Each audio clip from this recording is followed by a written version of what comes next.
નિમિત્તે એ અર્જુન બાપાએ દૂધની ભેંસ આપી. તો પછી કવિરાજ હા આ પ્રસંગમાં મોરું ન હોય. હોયતી ને. અમારે નવ ઘરના પાત્રમાં એમના દીકરા ભરતભાઈ ભાઈ એમને પણ એક ભેંસ આપે છે.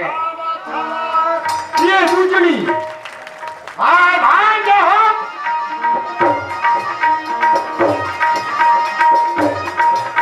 હવે વાંધો નહીં આવે. ભેણનું દૂધ ને ઘી ખાઈ છે 10 વર્ષ ધંધો વધારે કરીએ છીએ. પણ આ તો આમ હટા મટા છે. નહીં વાંધો ભાઈ 10 વર્ષ લગી હજી હાથસે ખરું એમ વાંધો નહીં. તો ચલો હવે તો સાપલા હે ને તને કે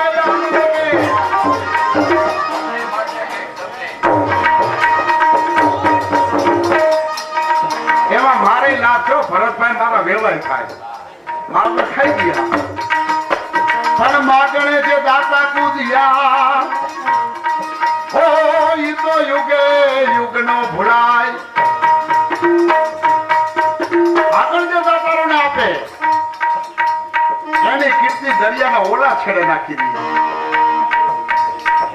અને એટલે જગતનો સાહિત્યકાર લખે કે બીતલાય કરી લે માગણો તુજા બાપા એ મિત્રાય કરી લે માગણો.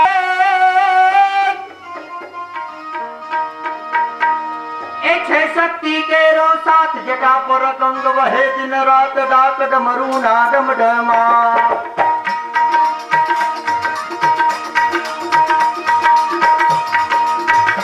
એ છે શક્તિ કેરો સાથ જટા પર ગંગ વહે દિન રાત ડાક ડમરૂ ના ડમડમા. શંખ ના નાદ થાય પ્રિયા શિવને ભજો દિવસ ને રાત પુરાણે ભજો દિવસ ને રાત પુરાણે ભજો દિવસ ને રાત પુરાણે ભજો દિવસ ને રાત શિવને ભજો દિવસ ને રાત પુરાણે ભજો દિવસ ને રાત.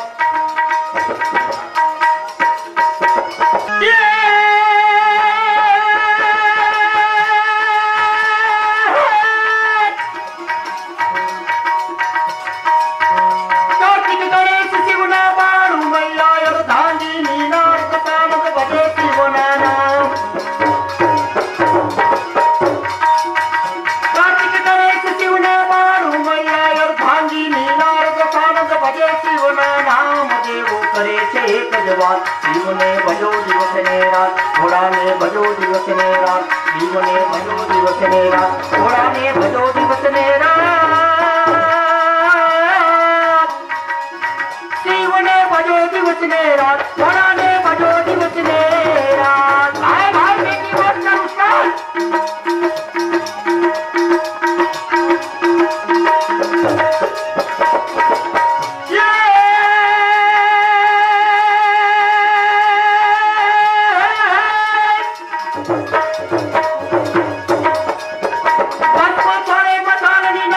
ફરતા ભૂતડા દેતા હાથ ગળે ફૂફાડા દેતા નાથ. ભસ્મુતરે મસાળની નાથ ફરતા ભૂતડા દેતા હાથ ગળે ફૂફાડા દેતા નાથ. ત્રિશુળ ચમકે દેવું હાથ શિવને ભજો દિવસ ને રાત ઘોડાને ભજો દિવસ ને રાત શિવને ભજો દિવસ ને રાત ઘોડાને ભજો દિવસ ને રાત શિવને ભજો દિવસ ને રાત ઘોડાને ભજો દિવસ ને રાત.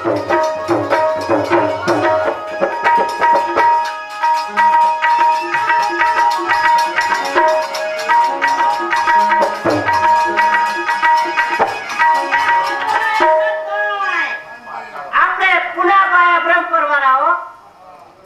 હા તમને 100 રૂપિયા બક્ષિસ આપે છે. પછી નાટક નો રમે આમ તો બક્ષિસો આવ્યા જ કરે ને અમારા આમ હૈયા ઉભરાતા હોય ચડી એક બોલી જાઓ.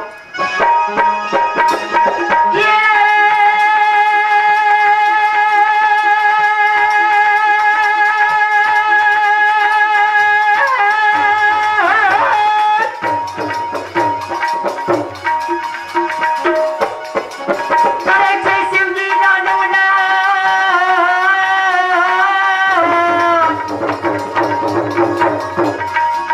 કરે છે શિવજી નાનું નાદ દ્રિપાલો ના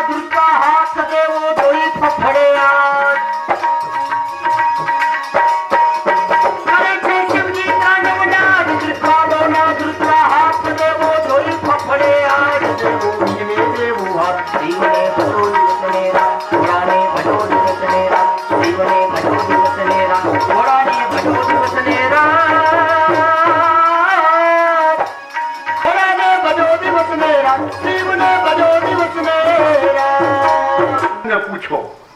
શું કામ? કવિરાજ છે એને ઝૂંપડાથી માંડી અને મહેલ સુધી જવાનો અધિકાર છે, અને ઝૂંપડાથી માંડીને મહેલ સુધી જતા હોય એટલે એને પૂરેપૂરી માહિતી હોય. તો સાંભળી લો મહારાજ, તો એમાં ઘણા વર્ષથી ભીંગળ અને અરિયા તો નવઘાન પાણી નવઘાન ત્રણ યુગારતો પ્રાણ હારતો નવઘાન. કવિરાજ, આ ત્રિઅર્થો દોહરો કોઈ સમજે અગર કોઈ ન સમજે વર્ણવીને કહો, સૌ સભાજનો સાંભળે. બરાબર છે મહામાત્યો, કારણ કે તુંબે તુંબે મતિર ભીના. ભગવાને મનુષ્યો બનાવ્યા પણ દરેકની બુદ્ધિમાં નોખી નોખી પ્રકારના વિચારો મૂક્યા. તો આ સમસા ભેદરૂપી દોહરો કોઈ સમજે અગર તો ન સમજે, કારણ કે આમાં 4 વખત નવગણ એવો શબ્દ આવ્યો. તો પેલું તો નામ નવગણ શું કામ પડ્યું? નવ ચોમાસા માતાના ઉદરમાં રહેલા મહારાજા નવગણ. ઘણા ભાઈઓને વાત ગળે ન ઉતરે કે કઈ 9 ચોમાસા લગી માતાના ઉદરમાં રહીએ કોઈ દી, પણ વાત સત્ય છે ભાઈઓ. આગળના જમાનાની અંદર રાડિયાસને 7 રાણીઓ, પણ એક એના ઉદરથી સંતાન નહીં. એમાં મહારાણી સોનમતી સોનલબા, એના ઉદરમાં મહારાજા નવગણનો પ્રવેશ થયો એટલે બીજી 6 રાણીઓને ઈર્ષા આવી. તાંત્રિકને બોલાવ્યા કે આ બાળક નો જન્મે એવું કંઈ પણ કરો. ત્યારે તાંત્રિકે કીધું કે બાળ હત્યા તો હું ન લઉં, પણ આ બાળકનો જન્મ અટકાવી દઉં. એક અડદના લોટનું પૂતળું બનાવ્યું અને જમીનની અંદર દાટ્યું. આ પૂતળું જો બહાર નીકળે તો જ સોનલના ઉદરથી બાળકનો જન્મ થાય. 9 ચોમાસા વીતી ગયા. સોનલબાને પેટની પીડાથી રહેવાનું નહીં એટલે મહારાજની પાસે વિનંતી કરી, મહારાજ હવે મને જંગલમાં જવા દો, જ્યાં સુધી જીવાય છે ત્યાં સુધી જીવીશ, નહીંતર આત્મહત્યા કરીને મારા દેહનો ત્યાગ કરીશ. જંગલમાં ગયા. મહામાયાનું ખંડેર મંદિર, જે માતાજીને સ્તુતિ કરીને મારવા જેવા તૈયાર થાય એ સમયે માં ખોડિયાર પ્રગટ થયા કે હા દીકરી આ શું કરસ? કે બા આ પીડાથી રહેવાતું નથી. કેમાં તારો દોષ નથી, પણ તારી સોયકોએ કામણ કરેલું છે. અહીંથી તો ખોટા સમાચાર મોકલ કે રાણીના ઉદરથી પુત્રનો જન્મ થયો છે. આ સોનલબાઈએ સમાચાર મોકલ્યા. આખા જુનાગઢમાં વધામણી પોગી ગઈ. આ 6 રાણીઓને એમ થયું કે આ કેવી રીતે બને? આ તંત્ર વિદ્યા ખોટી કે આમાં કઈ ફેરફાર છે? કોઈ પૂતળું કાઢી તો નથી લીધું ને? જ્યાં ખાડો ખોદીને પૂતળું બાયણે કાઢ્યું ત્યાં નવગણનો જન્મ થયો. 9 ચોમાસા માતાના ઉદરમાં રહેનાર નવગણ ભાઈ ઘન કેતા વરસાદ, નવો વરસાદ જયારે વરસીના ધરતીને ભીંજવે એટલે ધરતી ઉપર ખડના તૈણા ઉગી નીકળે. આ ધરતી ઉપર ભાર વધી જાય. કવિરાજ કહે છે કે હે બાપ નવગણ, તારા દુશ્મનો તારા શરણે આવે ત્યારે જમીન ઉપરથી ખડના તૈણા મોઢામાં લઈને આવે એટલે એ તૈણા લેવાથી આ જમીનનો ભાર તારા પ્રતાપે ઓછો થાય છે. આમ કેવું થાય છે મહારાજ? મહારાજ, સાંભળવામાં આવ્યું છે કે ગુજરાતનો સિંધી વાહક ચડાઈ કરીને આવે છે. સિંધમાંથી આવે છે કે સિંધનો છે? નહીં મહારાજ, સિંધમાંથી આવે છે અને આપણને મળવા માંગે છે. મહારાજ નવઘણના ચરણમાં પ્રણામ. કોણ? મહારાજ નવઘણ, બેન જહોરે આ ચિઠ્ઠી મોકલાવી છે. ક્યાં છે બેન જહાલ? રાજના વ્યવસાયમાં બેનની યાદી પણ જાતી રહી. જેને લાશોના ગજ ઉપર ઉભા રહી લોહીના ખાબોચિયામાં સહી સોરઠના સ્વામી તરીકે જેને તિલક કર્યા એ બેનને હું ભૂલ્યો. શું બેન મજામાં છે? આનું નામ મોટા અને આનું નામ મોટાય.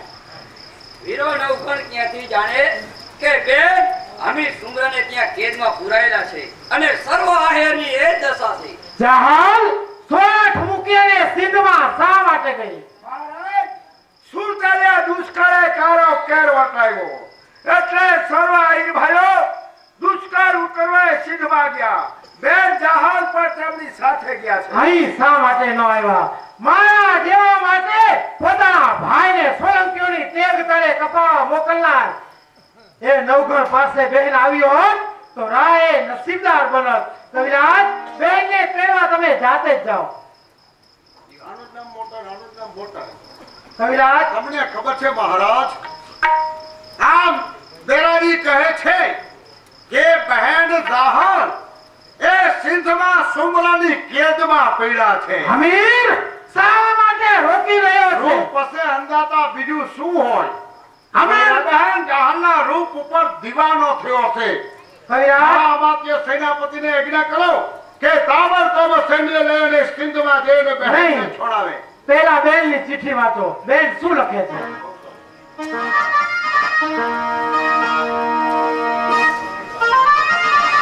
મહારાજા નવઘણ બહેન જાહલ લખી જણાવે છે કે માનવ અમને માલકા અને બંધવા દીધેલ બોલ પણ કરડે કાપડની કો લોકો જાહલ કે જુનાના ધણી. કવિરાજ, મને બરાબર યાદ આવે છે. બેને કીધું હતું માનવામાં કે જરૂર પડે હું માગીશ. કવિરાજ, આગળ વાંચો. બેન શું લખે છે? તો એ માનવ ઘણ તમને ને એ નવ ઘાણ તમને ને અને થાને રૌઠેરા નહીં પણ કાવું બાળા બાળપલે લોકો અણધાય વાવ છરાય મે. સાવ સાચી વાત છે બહેન. તારા આનેથી મારા દૂધ ઝડપીને પીનારો તારો ભાઈ એ આજ નુગરો બન્યો છે. ઉપકાર પર ઉપકાર કરે, અરે ઉપકાર પર અપકાર કરે સજન ના હવે માણવાનું. અરે અપકારે ઉપકાર કરે તે વિશ્વમાં નિંદાય છે.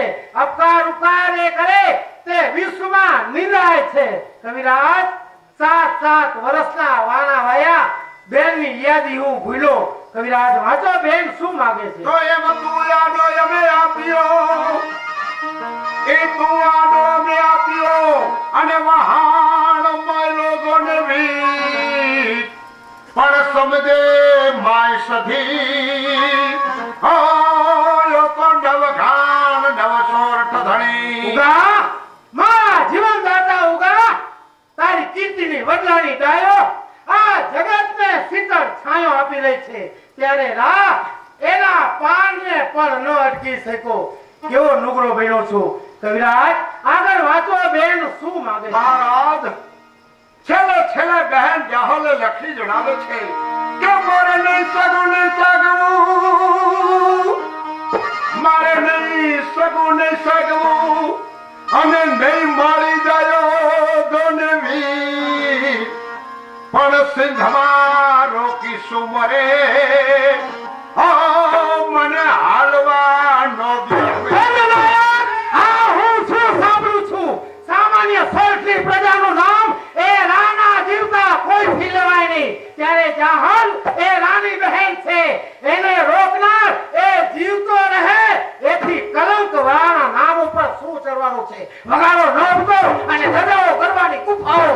રાના પ્રતિકારો એ આસમાનમાં હશે તો પૃથ્વી પર પછાડીને વેર લેશે, પાથાળમાંથી ખેંચી કાઢશે. કવિરાજ, દ્રૌપદીના વાળ ખેંચનારની છાતી જેમ રકોદરે ચીરી એમ રાસુરાને ચીરશે, સિંધને ઉજળ કરશે અને ગુજરાતીના સબ પર નાચશે કંકાળો. કવિરાજ, મહારાજ સિંધની વાત તો બરોબર છે પણ અત્યારે સોરઠ ઉપર ગુજરાતનો ભીમદેવ કળિયા લઈને આવે છે. કોઈ પરવા નહીં. એવા કાયમના કરતૂતથી રાયે ડરનાર નથી. આવે વિપત્તિ હજાર તો બિરલાઓય ડરતા નથી. દ્રોહ ખાય દુશ્મનોથી આંસુ ભરતા નથી. યા હોમ કરી અને રસ્તા વાળી પીઠ પાછળ ફેરવતા નથી. એ વાત બધી હતી પણ આ ગુજરાતની ચડાઈ ભૂલવા જેવી નથી હો. તો તમે જ કહો કવિરાજ, પેલું કામ કયું, દેશ રક્ષા કે શિયળ રક્ષા? શિયળ રક્ષા અંદાતા શિયળ રક્ષા. કારણ કે ચારિત્રહીન પ્રજાથી દેશ આબાદ બને એના કરતા દેશ ઉજળ બને ઈ વધારે સારું. અને ચારિત્રહીન પ્રજા એની પ્રજા નિર્માલ્ય થાય છે. સમય આવે ત્યારે દેશને વેચતા પણ અટકાતી નથી. મહારાજ ગુજરાતનો સીધી વાહક આપણને મળવા માંગે છે. આવા દ્યો ગુજરાતના સિંધવા.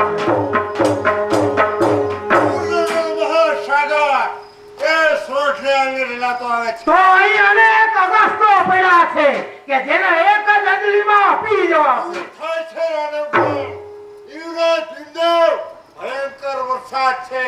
તમારા સોટને હતો નહોતો કરી નાખશે. તો રા એ તોફાની પવન છે કે જેના એક જ